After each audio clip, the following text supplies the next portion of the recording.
दोस्तों, आदाब, अस्सलाम वालेकुम।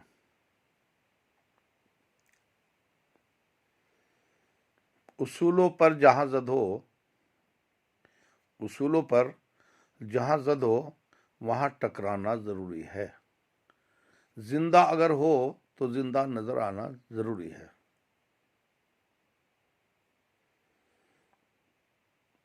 आप पर कोई जुल्म करे और आप बगावत ना करो, जुल्म की मुखालफत ना करो, तो उस आदमी के जिंदा होने पर फिर शक में हुक होता है। कुछ लोग कहते हैं कि इकबाल भारती धारा के विपरीत चलता है। मेरे एक पुराने मित्र हैं, वो प्रेस से हैं, चौधरी रविंदर साहब। उनका कमेंट जब मैंने पढ़ा, उन्होंने कहा मुझे कि तुम्हें क्या मिला धारा के विपरीत चल के। तो दोस्तों, जो जिंदा इंसान होते हैं वही धारा के विपरीत चलते हैं। आप अगर गौर देख करोगे तो मछली जो होती है, अगर वो मुर्दा है, मर गई, तो वो पानी के साथ बहती है, धारा के साथ चली जाती है। लेकिन अगर वो जिंदा है तो धारा के विपरीत चलती है। जिंदगी की अलामत है ये, धारा के विपरीत चलना।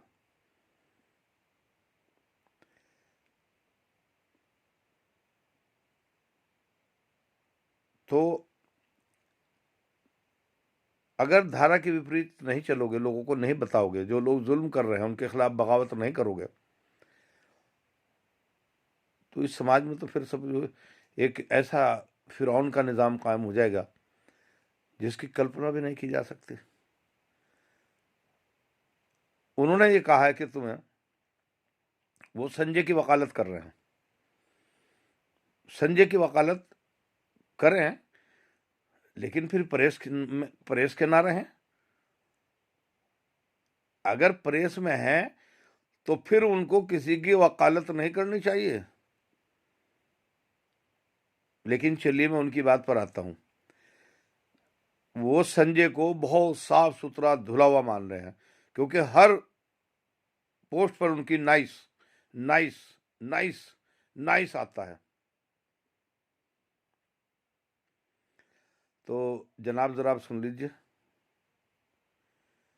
संजय ने मुसलमानों के अंदर फर्जी मुकदमे कायम कराकर उनको, उनके बीच नफरतें पैदा करने का काम किया।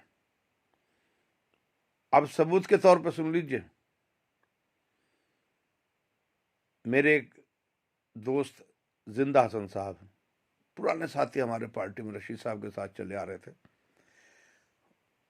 और एक परिवार फैसल नर्सरी वाले हाजी इदरीस, उनके बेटे अयूब, जो इस्लाम नगर के हैं, लेकिन ज़्यादातर लोग उन्हें लोहारी वालों के नाम से जानते हैं, जो एक मीनारा मस्जिद पर रहते हैं, महल्ला आली में।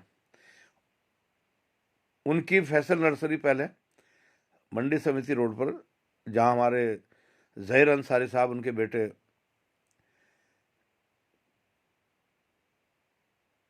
अपनी मंडी चलाते हैं,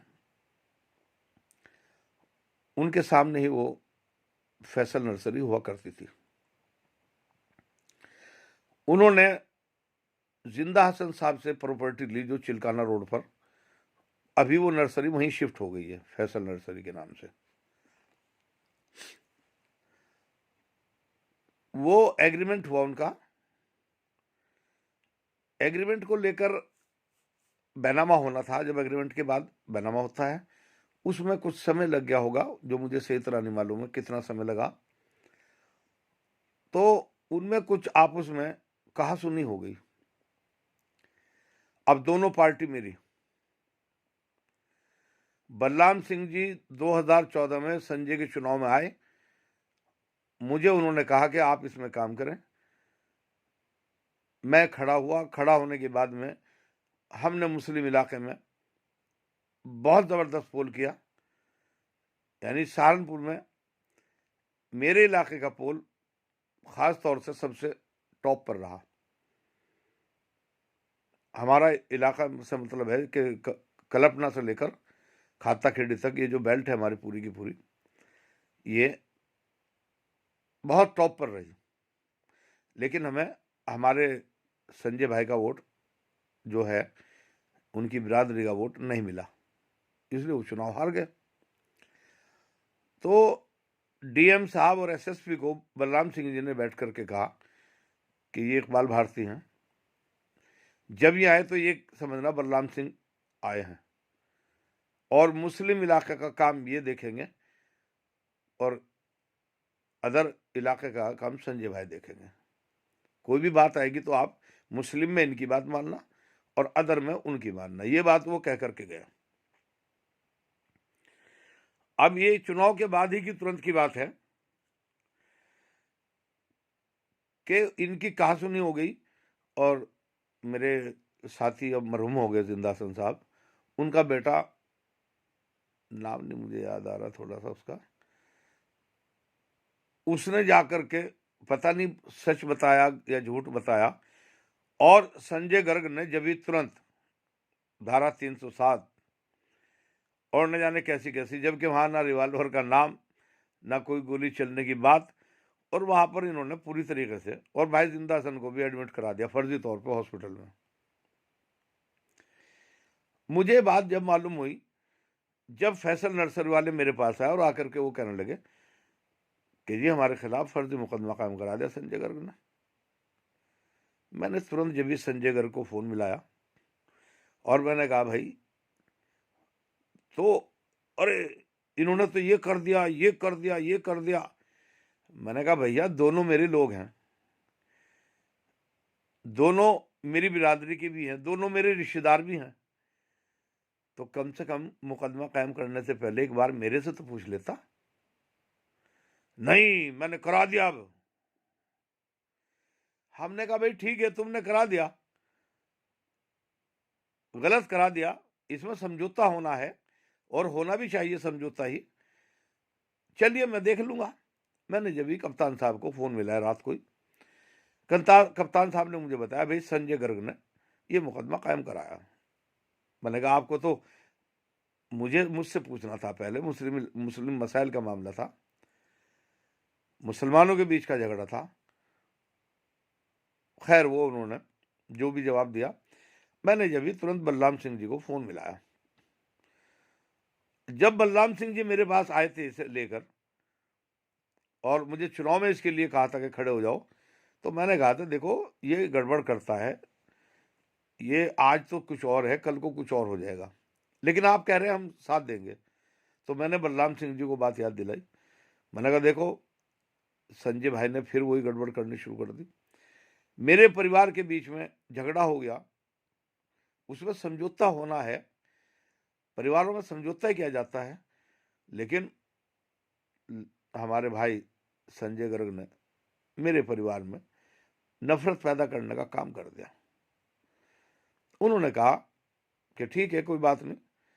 तो उसके थोड़ी देर के बाद ही मेरे पास एसएसपी साहब का फोन आ गया, कप्तान साहब का, और उन्होंने मुझे कहा कि आप उन्हें भेजिए मेरे पास, दूसरी पार्टी को भी, मैं उनसे भी बड़ा मुकदमा लिखता हूं उसमें। मैंने फिर कप्तान साहब से कहा मेरा मकसद मुकदमा कायम कराना नहीं है, मेरा मकसद समझौता है। वो बोले समझौता हो जाएगा जब ही होगा जब इधर से भी हो जाए, वरना वो हम पे दबाव बनाएगा बिला वजह के, गिरफ्तारियां करो, ये करो, वो करो। मैं बात समझ गया, मैंने कहा ठीक है आप मुकदमा कायम कर दीजिए। और मैं सुबह को, अगले दिन, ये रात का वाक़ा है, सुबह को मैं भाई जिंदासन के पास पहुंच गया और मैंने भाई जिंदासन से कहा, उन्होंने देखते ही मुझे कहा आ जाओ भाई, तुमने हमारे खिलाफ ही मुकदमा कायम करा दिया। मैंने कहा नहीं जिंदासन भाई, आपके खिलाफ मुकदमा नहीं कायम, ये तो समझौते के लिए हुआ ताकि जिस आदमी ने गलती कर दी मुकदमा कायम करा के, ये तुम्हारे अंदर दूरियां आगे ना चली जाए। वो कहने लगे चलिए ठीक है भाई आप जैसे करो। मैंने कहा आपको हॉस्पिटल में क्या जरूरत थी आने की, ये बिला वजह। तो हंसने लगे मुझे, क्योंकि समझदार थे, सीधे आदमी थे बहुत, अल्लाह ताला उन्हें जन्नतुल फिरदौस में आला मकाम अता करे। अगले दिन दोनों पार्टी मेरे पास आ गई और मेरे पास आकर के दोनों पार्टी ने कहा कि इकबाल भाई इसमें समझौता कराओ किसी भी तरह से। दोनों ने, मैंने जब ही संजय को फोन मिलाया और कहा, मैंने ले भाई संजय, अब ये दोनों पार्टी समझौते का चाह रही हैं। कहने लगा जी करा दो। मैंने कहा नहीं, ऐसे नहीं होने का, समझौता तेरे घर होगा आकर के, समझौता तेरे घर होगा आकर के। कहने लगे भाई मेरा भाई बहुत बढ़िया है, मेरे भाई ने बड़ा अच्छा कर रहा, आ जाओ मेरे पास में, मैं आपका इंतजार कर रहा। नहीं, मैंने कहा टाइम तय कर लो, मैंने भी टाइम दे रहा। अगले दिन का संजय के यहाँ टाइम तय हो गया। अब संजय घर के यहाँ जब टाइम हो गया, हम भी पहुंच गए, तो संजय मुझे अलग ले गया अपने अलग रूम में। दोनों सब लोग बाहर बैठे थे, लगभग कोई 100-150 आदमी थे दोनों तरफ के।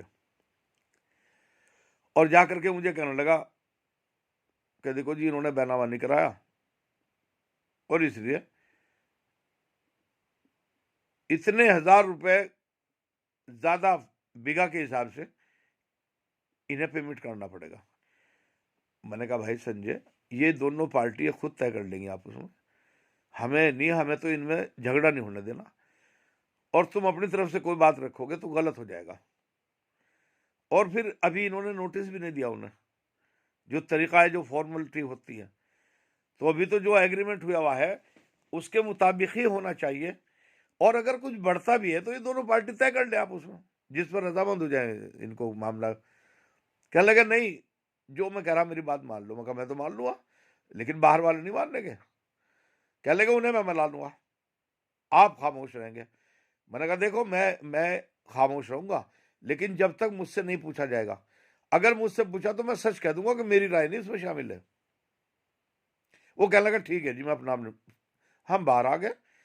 बाहर आकर के संजय ने कह दिया कि भाई फैसल नर्सरी वाले बैनामा करा लेंगे, इनसे बैनामा करेंगे, और इतने पैसे इनको फी बीघा के हिसाब से और ज्यादा देने पड़ेंगे। अब वो फैसल नर्सरी वाले एकदम से मुझे बोले, भारती जी आप बताइए आपकी क्या राय है। मैं कहा भाई ये मुझसे नहीं पूछा इन्होंने, जो बात मेरी तय हुई थी अंदर। अब वो लोग खड़े हो गए और खड़े होकर के कहने लगे भाई संजय तुम तो बहुत गलत आदमी हो, बड़ा गलत कर रहे हो, ये बीच का हमारा मामला था, ये हम तय करते, तुम कौन हो तय करने वाले। और वहां से वो, यानी अगर उस समझौते को मैं अपने घर करता तो बड़ी आसानी से निपटा देता। मैंने इसकी इज्जत के लिए मैंने कहा भाई तेरे घर पे बात होगी, लेकिन इसने मामला खराब कर दिया।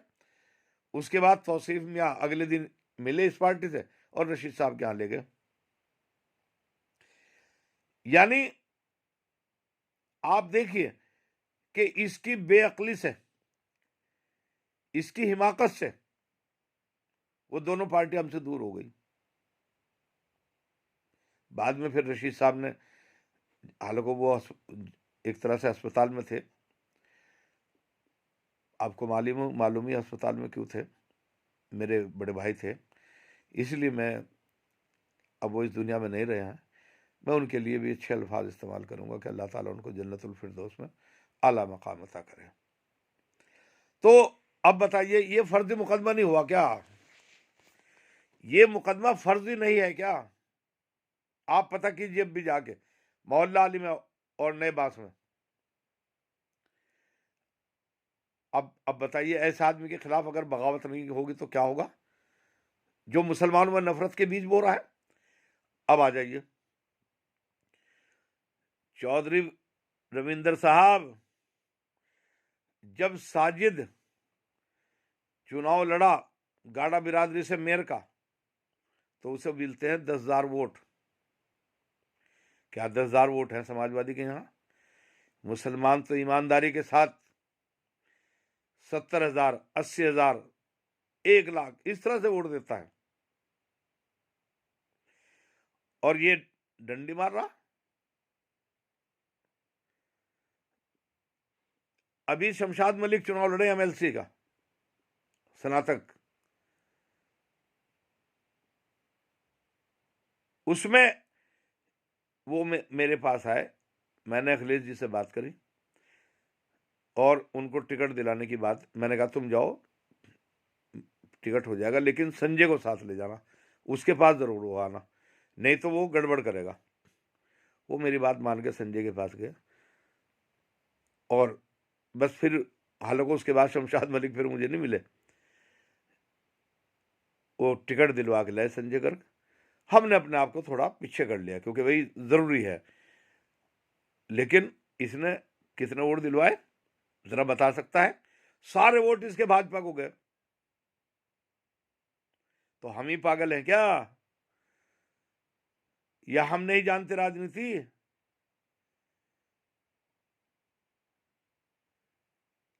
संजय भाई जानते हैं अच्छी तरह से इन तमाम चीजों को। अब आ जाइए, इनके बराबर में एक होटल है, उस होटल में कुछ सरपसंदों ने आके झगड़ा करने की बात कर दी तो गैब।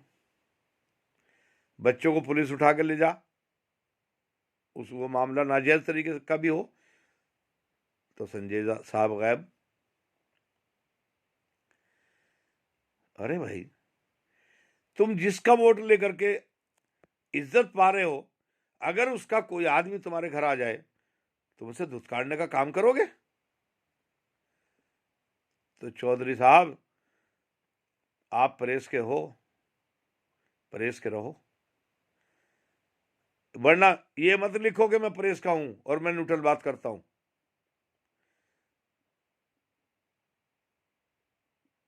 अब अगर हम इसका विरोध नहीं करेंगे तो क्या करेंगे, हमें बताए कोई। अब मैं सारे लोगों से कहना चाहता हूं, सहारनपुर के, इसका साथ छोड़ गए सब जो इसके हिंदू साथी थे, जो चुनाव इसे लड़ाया करते थे इसके घमंड की वजह से। विपिन जैन, अजय गोयल, टिंकू अरोड़ा की बेइज्जती करी इसने। सुनील गुप्ता, कहां है वो लोग आज?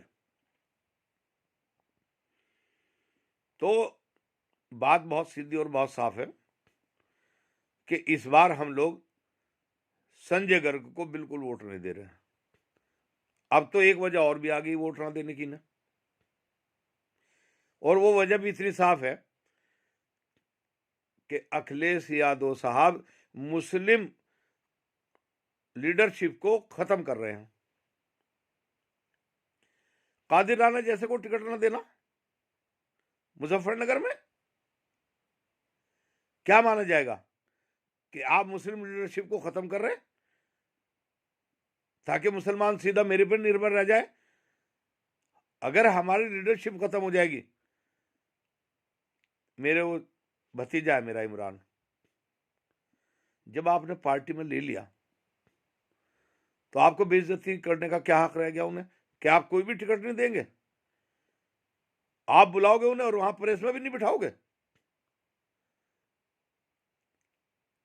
और इंतहा कर दी कि अब उसने जो स्टार प्रचारक बनाए हैं ऐसे लोग बना दिए जिन्हें बोलना नहीं आता, जो मेरे हिसाब से गूंगे हैं। तो क्या इस हमारे बच्चे का, इमरान का, स्टार प्रचारक में भी नाम नहीं दे सकते थे आप?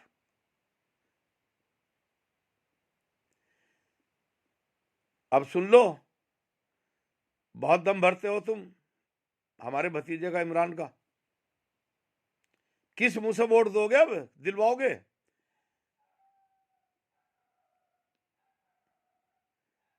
अब सीधी सी बात यह है कि जब तक आप अपना वजूद नहीं दिखाओगे, जब तक आप ये तय नहीं करोगे कि हम भी हैं, तो आपको कोई घास डालने का नहीं। मुलायम सिंह की बात और थी। मुलायम सिंह समझते थे, मैं अखिलेश को देख रहा हूं इसलिए आज बोलना पड़ रहा है कि मुस्लिम लीडरशिप के साथ साथ जितने भी मुस्लिम कार्यकर्ता जाते हैं ज्यादातर को इग्नोर ही करता है वो।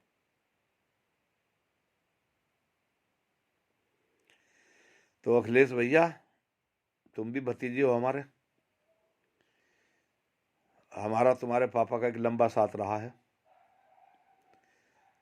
और उन्होंने मुझे पूरे पश्चिमी उत्तर प्रदेश 18 जिलों का प्रभारी बनाया था 2009 में,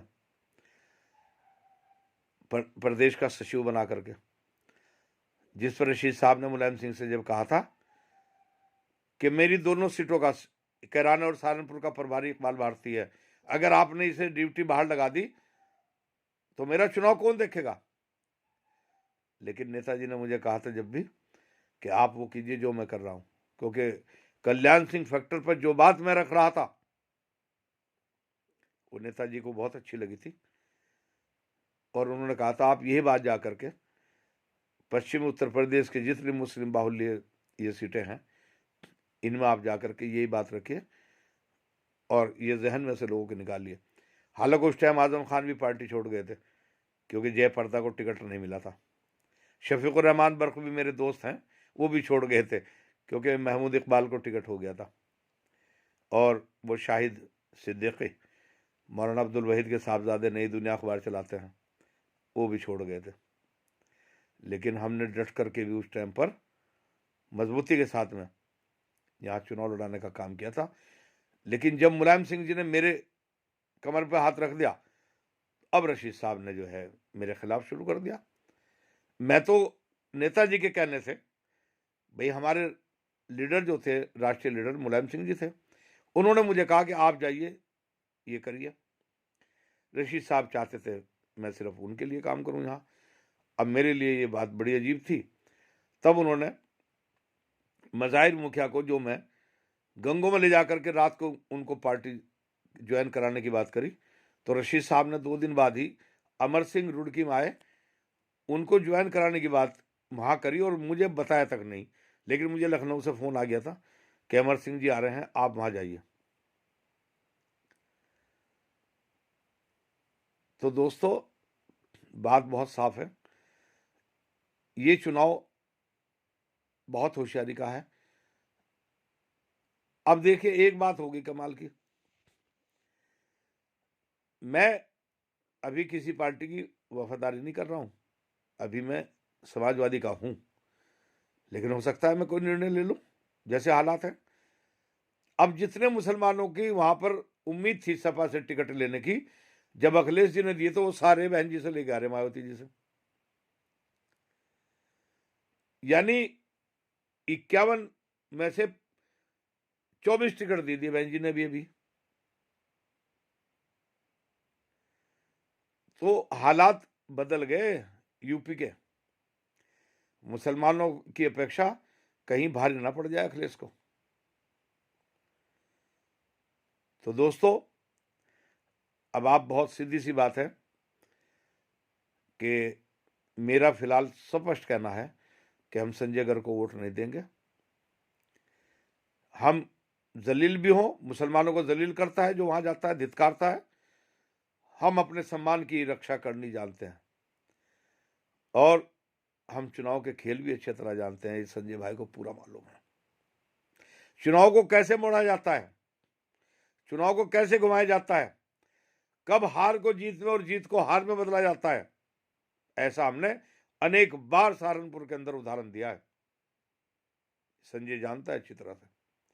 तो बस मैं लंबी और बात ना करते हुए सिर्फ चौधरी साहब के लिए मैंने खास तौर से वीडियो और आम लोगों को एक मैसेज देने के लिए, हालांकि कुछ ऐसे बच्चे भी हैं जब मैं पोस्ट लिख रहा हूं उन्हें पता ही नहीं है, जो कि बुढ़ा पागल हो गया। अरे एक ने तो गाली लिख दी, यानी मुसलमान बच्चे, इन्हें इतना भी शौर नहीं। अरे मैं तुम्हारी दादा की उम्र का हूं जो लिख रहा हो, फैजान नाम का है कोई, तो अपने दादा को भी पागल ही कहता है कि बुढ़ा पागल हो गया। शर्म करो, इतनी गुलामगिरी मत अच्छी नहीं होती कि तुम अपने बड़ों का भी अदब भूल जाओ।